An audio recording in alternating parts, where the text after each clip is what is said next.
Hey guys, welcome to our first podcast ever. This is a collaboration from radio, TV, film students at Cal State Fullerton. My name is Oliver Drennan. My name is Colleen Tan. I will introduce myself really quickly. I am a senior, still got one more year to go with a minor. I love movies, media, all that jazz. I'm a total nerd, so I hope you guys get that. Yeah, so Colleen, why don't you tell the people about yourself real quick? Same thing, Cal State Fullerton, RTVF, total film nerd. I have a Twitter handle that says Walking AMGB, which basically sums up everything you need to know about me, is that I know way too many awkward and weird facts about pop culture. And so, yeah, welcome to our podcast, Netflix. And Kill. Yes. Don't be intimidated by Kill because we're just here to dissect it. It's so to speak, you know? It'll all make sense in the end. Exactly. So thanks again for tuning in, and here we go with our first ever podcast. So we will have a few segments for you starting out, and the first one is what we call What's News. And it is all pop culture news that we would like to discuss. Starting with... This is a year-round Christmas store? You must be the happiest woman on earth. I'm a man. That's great. Unbreakable Kimmy Schmidt, which was released on Netflix on April 15th. April 15th. I totally, got that in my head. I remember that for some reason, and I shouldn't. I have a problem. We may or may not have avoided our academic responsibilities to finish the show. Oh, I totally avoided it. Sorry. Was it worth it? It was totally worth it. So what did you think about the season overall? I liked it. I think it was a lot better than the first one because I think they really found their footing and they knew what they wanted to do with the characters. And, you already knew the characters, so it wasn't like you had to set up anything, you know? And Titus Andromedon just keeps getting better and better. I think Kimmy she kind of annoyed me, to be honest, because, she was definitely, so angry, but, I totally got why she was angry. But she was really angry. She was like, oh, man, Titus, I'm going to do this. She just had that same voice, but I think that kind of played with the whole idea of her kind of losing her innocence coming out of the bunker and it's coming into this real world of reality and whatnot. So I totally got that, but... Yeah, it got pretty dark really quickly. Yeah, and it was sad. It was really sad. I mean, which was great because I think Tina Fey knows can balance that really well, and she knows how to write for those different genres, but I did not expect it to go in that direction. Yeah, and what was her her boyfriend? What was his name? Dumb. Oh, I didn't like the would they or wouldn't they thing. I was just surprised that his character kind of just bye. That too, but I didn't like the first half of the season. I think that's why it felt so weird to me, because it was kind of this will they won't they, and then suddenly just dropped off into this very dark PTSD territory. Yeah, it was good though. But it was, like I said, it was much different than the first season. I kind of missed Kimmy's innocence. But I was definitely I paid more attention to the season, obviously, but I think that's with any TV show. Once you see the first season, you're accustomed to everything, the world. But overall, I did like it. I think I liked it a lot better than the first season. Yeah, I like that Tina Fey had more freedom to kind of play with whatever issues she wanted to kind of talk about whatever topics she wanted to. And there were points of it where I kind of felt like it was a lot more like Master of None, where it was very self-aware criticism about certain cultural topics that are going on. You know, there's the whole thing where Titus is a geisha, which I thought was so brilliantly done because it's so true. Everybody on the internet criticizes things. What did you think of Tina Fey's character this season? What did you think? I thought it was cool. Sorry. I think she's great. She's always great. I thought it was cool how, her being, the psychiatrist, it turned it completely around on how to get Kimmy, and it helped her develop to become the psychiatrist for Tina Fey's character. So I really like that person. I like John Hamm as well. Oh, my God, yeah. How can you go wrong? An upside down John Hamm, where she said she would flip, whenever she needed to pay attention, she would, flip the mouth and the eyes. That was, John Hamm still looks good like that. John Hamm, to me, he can almost do no wrong. He can do, that douchey comedy character so well. Yeah, he can't, like, you want to hate him so bad because he's a complete psychopath. Like, he kidnapped, like, 4 people and kept them in a bunker for 15 years. But it's John Hamm, and the way he plays it, you just cannot hate him. Yeah, so I definitely look forward to John Hamm. Good eye candy, and overall, like, he's just, like, a really good actor, obviously.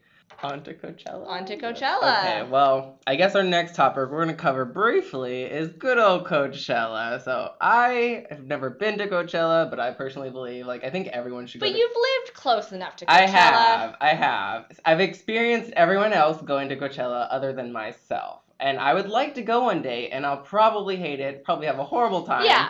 But you want to be able to say you went. Yeah, exactly. And everyone has, like, a different story. Everyone does. Good or bad. Mostly bad, I'm sure. Mostly bad. Throwing some shade All there. I have to say about Coachella is I feel like Coachella at this point is more of a place for people to take Instagram pictures than it is for people to go for their concerts. Because I never hear anybody talking about, like, oh my gosh, you know, so-and-so was so great this year. Loved seeing them live. I don't even think I see pictures of the performers. All I see are, like, throwing it back to Coachella 2013 of people in their little flower crowns. No. Okay. Yes. Read them, Colleen. Read them. That was honestly, I agree. I still want to go, though. I know, I do too, because I want to be able to say, I went to Coachella. Exactly. And I will hate it. But then that's my story of how I hated it. The lineups are always just really, really good. They are really good, but then that's what sucks is because I feel like nobody goes for the music anymore, and they just go because it's Coachella, which is funny because we're totally just going because it's Coachella. Yeah, it's definitely become like a cultural phenomenon, like, you know, Lollapalooza. It just surprises me how, like, big it is. It's in Southern California, and, like, people from New York and, like, are talking about it. You know, they broadcast it on YouTube, so it just, like, fascinates me because it's, like, not something that everyone can go to, yet people from all over the world are just like, oh my god, Coachella. Right, and it's, like, middle of nowhere, California. Seriously. Like, Coachella Valley, I've been to Coachella Valley, and it's literally just a valley. It's dirt. I guess it's perfect for, like, you know, putting a musical festival there, but it's just, like, people don't know about Coachella, the area. They know about the music festival. Yeah, but I just, you know, it's like it's not experience. I mean, it's kind of hyped because you kind of feel like for what everyone's giving the attention for it, you'd think like, oh, well, you can go to a concert and then hang out on this really cool main street, and you can't because there is no main street. There's just dirt. True that. But I don't know. Who would you want to see this year? Because I know I want to see Grimes for sure. Obviously, my favorite. Shout out to Grimes. And 1975, because I still have yet to see them. Oh, well, you saw Grimes, though. Oh my gosh, yes, I did see Grimes. And it was amazing. I did not expect people to be that into Grimes. Like, I'm into Grimes, but people were, it was basically a rave. It was a rave. Really? Yeah. For Grimes? Yeah. The event was called March of Pugs, presented by FYF, and she had 2 opening acts that were both women. And so it was a really good night of, like, presenting female artists, which I really, really admire. There was Tisha and Christine and the Queens, and they were both really good. Yeah, which Christine and the Queens she's fantastic. She had a song on Girls, and I've been, like, totally digging her. Oh my gosh, I can't think of it now. Yeah. It was crazy, but I totally recommend Grimes for anyone who has yet to see her. Definitely would have wanted to see Churches. Yes. Yeah, which I was so sad because they're local, but it was sold out, and my heart just broke. Yeah. James Bay, always a good one. I've seen him live. I would do it again. I would suffer through Coachella for it. So enough about Coachella. I think we're done there. We exhausted that topic. Yes, we really did. I think we did we went a little overboard with that. So what is our next segment? Our next segment is going to be called Fan Theories, which we speculate on what we think will happen in some shows that we enjoy watching. And, come on, Walking Dead and Game of Thrones, it doesn't get any more relevant than that. Oh my goodness. So let's start with the big question of, who does Negan kill? Oh my goodness. Well, this is definitely a topic that people are going to be talking about for months and months until the freaking season premiere of The Walking Dead Season 7. Oh, and I'm so sorry. We should probably mention spoiler alert for those of you that are not caught up for either shows or just don't want to listen to us speak about it. So yes, good point there. So I don't even know where to begin with this. I mean, I do kind of have like my own theories. Do you want to go ahead, or do you want me to go ahead first? I've started by ruling out who it's not, and it's not Rick, and it's not Carl, because exactly. Negan says if someone's killed, please feed the boy's eye to his father. Yes. So it's not any of those. I know in the comics it's Glenn. Mm-hmm. I don't think it's Glenn.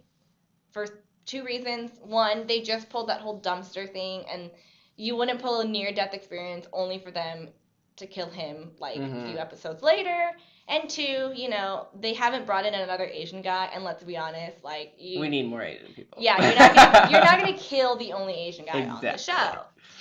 I don't know. I think you said people are talking about it being Michonne.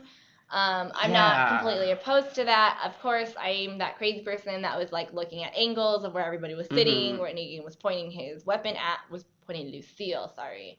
And I'm not. I think Michonne. It could be Michonne. Yeah. That makes me really sad because me being like a huge Michonne fanboy. Or Rishon. Oh my gosh, Rishon. Like that. Well, first off, can I just say like I don't want that to happen. I know. See, this is my thinking. I feel like it's a little too perfect, and that's why I think I'm not. I think it's a possibility that it could be Michonne. Yeah, I mean, I can see that as well. It just makes me sad because they just introduced Rishon. Yeah. And like Michonne's such a relevant character in the series and like comics and the TV. She's right. She's become like iconic. Right. But you know, she's a part of the four that were captured by the Saviors: Michonne, Glenn, Daryl, and Rosita. And it just makes you kind of wonder, could it be one of those four? Because why else would they be captured in the first place? Or I think it could very well be what's his name? Abraham. Not Abraham. Mullet. Oh my gosh, Eugene. I think it could be Eugene, only because whoever it is got a really crappy death scene, because you're gonna have to like, they didn't get to go out with a bang. They got like, and Eugene definitely should have. And I think Eugene, we left Eugene at a point where you were expecting him to die, and if he died, you would think, man, he really went out like. That's what I was top. hoping for. And I think it could still be Eugene. I'm leaning more towards Eugene than Michonne, because Michonne is such a big character that if you were to kill her in that manner, it's really an insult to her character, to her story arc, to have her be so badass and to go out in like a really lame way, which was like a season finale that's cut, and then you have to, you know, probably flash back, and I don't think that'll live up to expectations. I think Eugene is kind of like a second tier character where like if he dies you would be aggravated, but not to the point where, you know, you would miss him too much. And also to feel Eugene being the one to be Lucille, I think, you know, he did pass on the recipe for bullets, so that's why I thought he was going to pass away to begin with, like with going out with a bang. So yeah, and like he really stepped up, you know. He was like, I'll take the bus, you know. Like he was like, I expected him to just like go full throttle and like run over a bunch of saviors, you know, blow up or something. And like to be, you know, like people are shooting at him, he continues driving, like, and I feel like you really like left his character on top, because he really grew from this like fake scientist scaredy cat guy to being the guy that is like, I'm literally gonna take bullets for you. So I was really disappointed by that. Characters who I don't think, Sasha, Aaron, I feel like they didn't have a whole lot of time, like, to, like, you know, spotlight in the season 6. Rosita, I don't think Rosita. Daryl. I don't think anybody would care if it's Rosita. Like, I'm sorry. I mean, I love Kristen Stewart. I think she's fantastic. She's beautiful, but too. I think we're just getting started with her story. I think there's a lot more we need to see of her, and I don't think they're ready to kill her off just yet. But going on to Glenn real quick, like, they said that, you know, they were going to take a left turn, so, like, that kind of makes it think, like, okay, it's not going to be Glenn.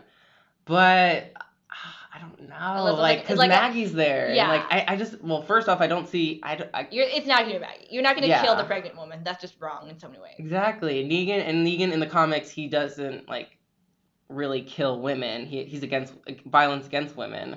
But, you know, that could change, you know, especially with possibility of Michonne. But I don't know. I think it would really like affect Maggie's character a lot if it was Glenn. But I don't know if the left turn was just to cut it off. I don't think we're ready for it to be Glenn. I'm not ready for it to be Glenn. At first I was like, I was ready, but I don't know. I feel bad for Maggie because Maggie's in this current state, so I don't want it to be Glenn. And then, of course, last but not least is good old Daryl. I think that they do want to do like a really like they do kind of want to lose a character that's very relevant. Right. But I think that would be a huge mistake, honestly, for Daryl. I think well, first of all, I actually thought it was gonna be Rick. Really? I thought it was gonna be Rick. I just thought we had gotten to a point where it's not Rick's show anymore. It's a collective show. It's a story about Rick and Glenn and Daryl and Maggie and Michelle and all these different people. And I thought we could lose Rick without losing the show. And you can lose Rick and you can have Daryl take over. And it would actually be like really interesting to see like what do they do without this quote unquote leader, you know? Like how do you see Daryl step up to the plate or Glenn steps up to the plate or you know, even Miss Joan. And so I actually thought it'd be really cool. And then in that same area, the show could say, hey, we're not opposed to killing main characters. Yeah, no, that's a really good point. I think that would be really interesting because I think Rick, like he's kind of fair game. I think at this point, yeah, he kind of is. And he's changed a lot since the beginning, and you're not really rooting for him as much anymore. And so I really thought it was gonna be Rick. I don't think it is anymore. And then there is Abraham, real quick. Like, I don't know. I can see it being Abraham as well. Because he got a lot of spotlight in last season. He did, but I'm doing the whole angle thing, and I think Abraham's on the wrong side of, like, because Negan... You think so? Negan seems to be looking to what is, like, if we're standing where Negan is, it's to the right of Rick. And Abraham's to the left of him, I believe, and so I think the direction is off. Again, it could really mean nothing, but I think it means a lot. I think I need to watch more fan theories and look on more Reddit. But also, I'm just glad Carol's safe. Yeah, okay, yeah, all right. She's been through a lot. She's been through a lot. Lots of different topics. So, I think we need to hurry up and move on to Melisandre and Jon Snow. Because this has been a year in the making. And I don't even know where to begin with this other than, okay, so this is my thinking. Clearly the show knew. Everybody is saying, oh, well, Melisandre's going to bring him back. And they're trying to send this whole thing that Jon Snow is really dead. Because everybody's, and I'm still one of them, he's not dead. Like, he's totally going to come back. But I think by that end where they show Melisandre being like 400 years old. When she took the necklace off. I think what they're trying to tell you, or I think where the season's going to go, is that every time Melisandre uses her powers or some sort of match spell, it's going to affect her negatively. Yeah, like it's going to drain her life's worth. And I think that's where they're going to kind of double back and be like, no, she's not going to bring Jon Snow back. And because she doesn't have the power to, and because she probably wants to stay living or has other things to accomplish other than to bring back Jon Snow.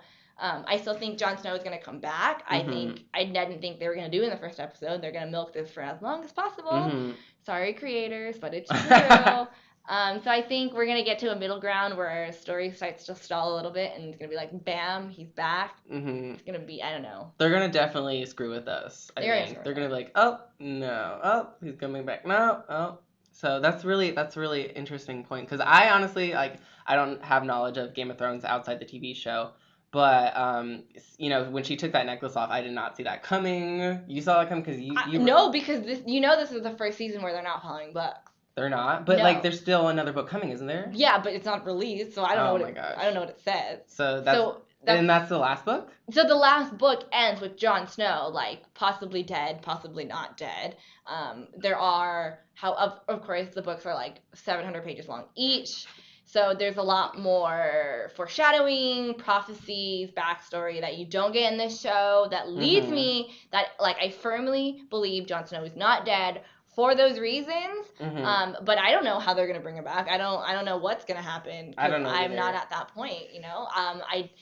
I mean, if Bran can warg, I think Jon Snow could warg, and we saw Ghost, and Ghost is freaking out. So So let's get on to our main topic of this week, and it has to do all about race. Now, I'm sure you guys heard about the controversy concerning Scarlett Johansson being casted as the main lead for the adaptation of the very popular anime Ghost in the Shell. She is not an Asian American person. She is not. Not even remotely Asian, and probably the whitest looking woman you might ever see. But I have to say I am biased because I love me some ScarJo. She's beautiful. Do not get me wrong. She is. But I'm starting to realize, like, damn, this is a really important issue because I feel like it's a very, there's undertones of institutionalized racism within the Hollywood industry, so, and I feel like it's a topic that people don't want to talk about. Definitely. And, I don't want this film to be completely whitewashed because let's look at the other films that have been whitewashed and westernized. I mean, look at. Well, The Grudge. The Grudge, yes. Avatar: Last Airbender. Oh yeah. That and let's just we're not even going to talk about that because we're not. I think it's the world is just, it's a general assumption that we never speak about that movie because it is so bad. And it wasn't it M. Night Shyamalan? It was. Right, who is of Asian descent and decided to cast Jesse McCartney? That was Jesse McCartney? Yeah. Oh my god. Whoa, mind freak. He played like the villain. No, he played Sokka. Oh, there you go. But he was one of the leads. But it's still, okay, villain or not villain, it still doesn't make any sense. My thing with Scarlett Johansson, too, is they're, like, digitally making her look more Asian. Mm-hmm. So it's like they're trying to make her fit the profile of the character. So why not just hire an Asian woman? Exactly. I mean, we have female leads like Jamie Chung. We have Moon Bloodgood. We have Constance Wu. We have, who else is there? Moon Bloodgood. Did I say Moon Bloodgood? Yeah. Oh my gosh. Maggie Q. We can even go old school and go, who's the one on it? Lucy Liu. Yeah, there you go. Damn, where the hell is Lucy Liu, might I add? But Asian actresses, they do exist. They do exist, and I don't understand why they're always like second fiddle and they become like secondary characters. And instead of talking about how we need to be more diverse, why don't we actually be more diverse? Exactly. Like, why not just stop talking about how we need more Asian American characters and actually hire Asian women or Asian men or anybody to be leads in films? And it's so sad because, these movies won't be greenlit or produced or even funded just because we don't have like a actor that's well known, and these well-known actors tend to be white and not diverse at all. Right. And it's like a vicious cycle because we need a big name, and that big name is going to be white, and you're never going to give anybody else a chance, and it's just going to keep going in the cycle of like you're never going to make change because you want to make money. And, movies are so different than television because television has become so diverse with its cast. And movies, they're almost more like you go to see a movie for the actor rather than the actual story, when, like, television, it's so much more intricate and so much more innovative. Right. And I think television has proved that people are interested in story and that you can bring a new face on the screen and still make a lot of money and still attract an audience. They're looking for the story. I mean, Fresh Off the Boat is doing really well, and that's about an Asian American family. Blackish. I saw Blackish for the first time in class Tuesday, and I thought that was awesome. I thought it not only was it funny, but it addressed issues, and it was comfortable to watch still. Like, it addressed issues, and it made you learn something, I guess, for anyone who wasn't really comfortable or had any knowledge about their certain topics and their issues about minorities. And, like, it's important to incorporate that in your media because people don't want to talk about things. And I think by talking about it in a way that Blackish did, it's raising a voice for minorities who don't have a voice, if that makes sense at all. I'm hoping I'm making sense to these people. I think you're making a fantastic okay, point it makes sense in my head. That's all that matters.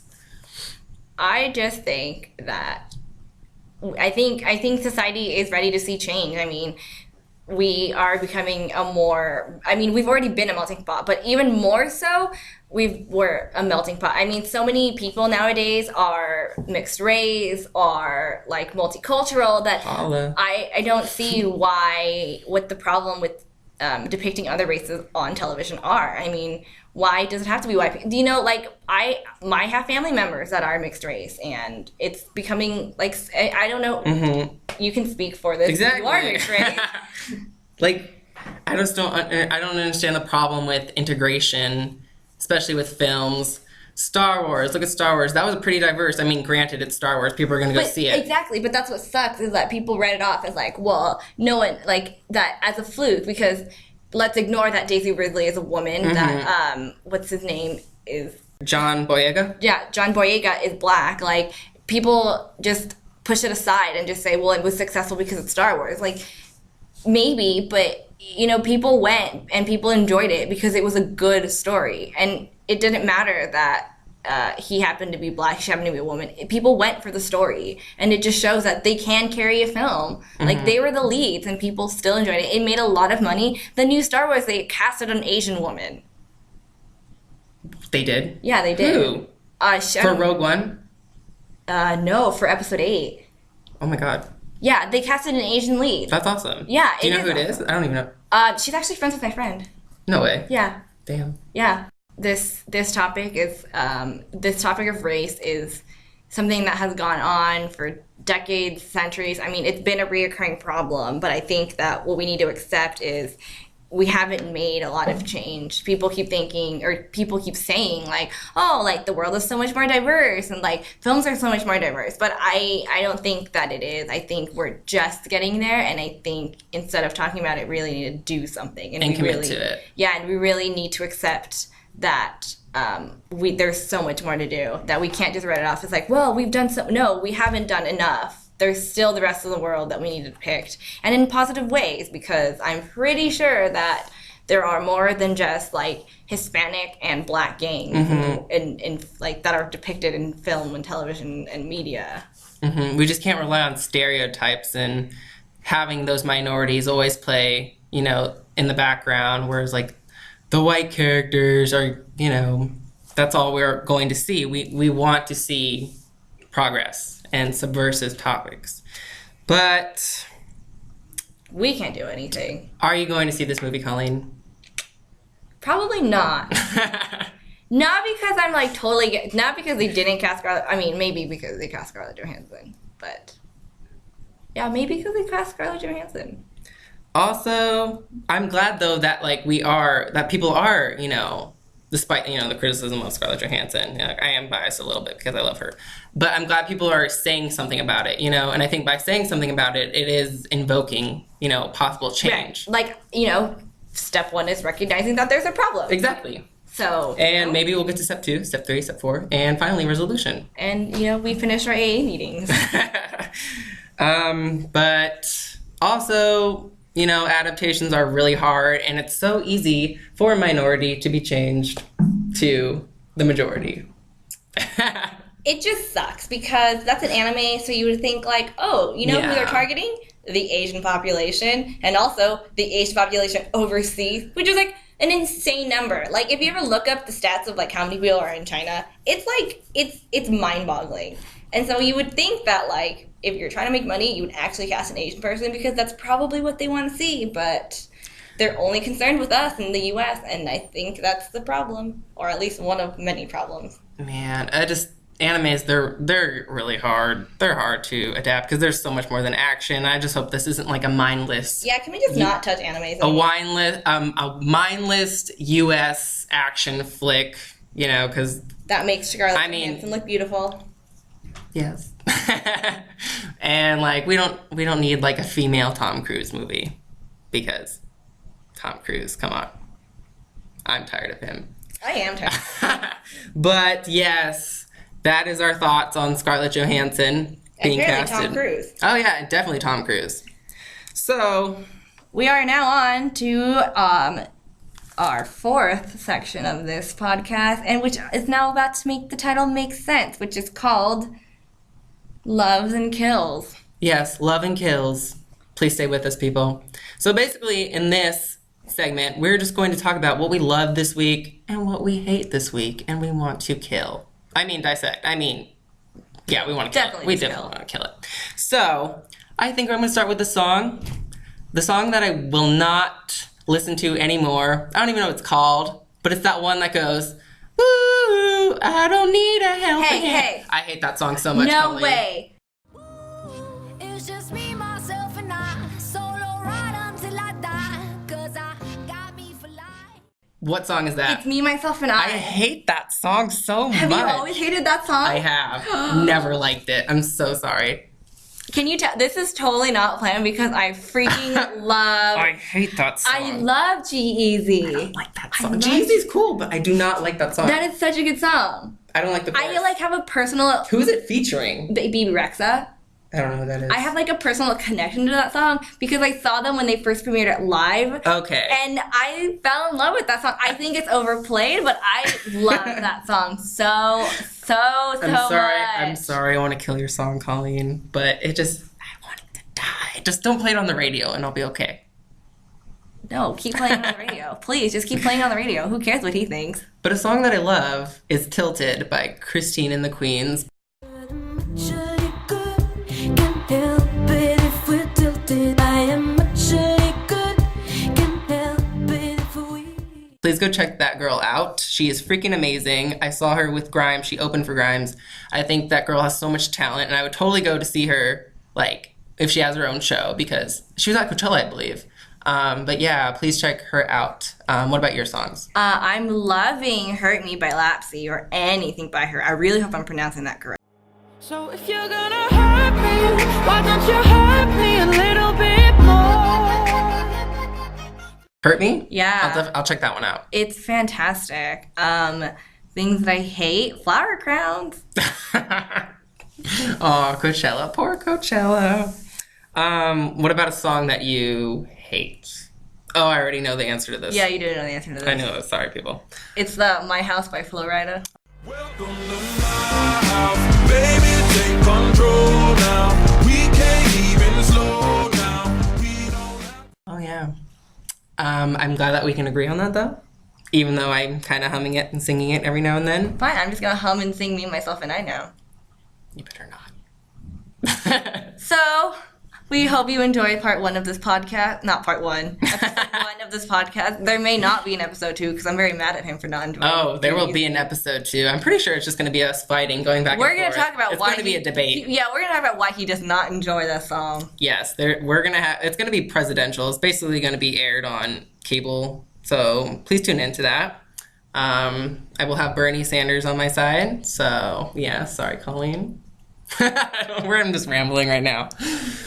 But yes, thank you guys so much for tuning into our first ever podcast. Sorry if we rambled on, but this is very experimental. I'm sure we will be much more organized. We but, promise we'll be better. Yeah, we will. But I thought we did really good. We did really good, actually. We're awesome. I'm feeling myself. You know I'm what? feeling myself. We're awesome. And that's how we should end this.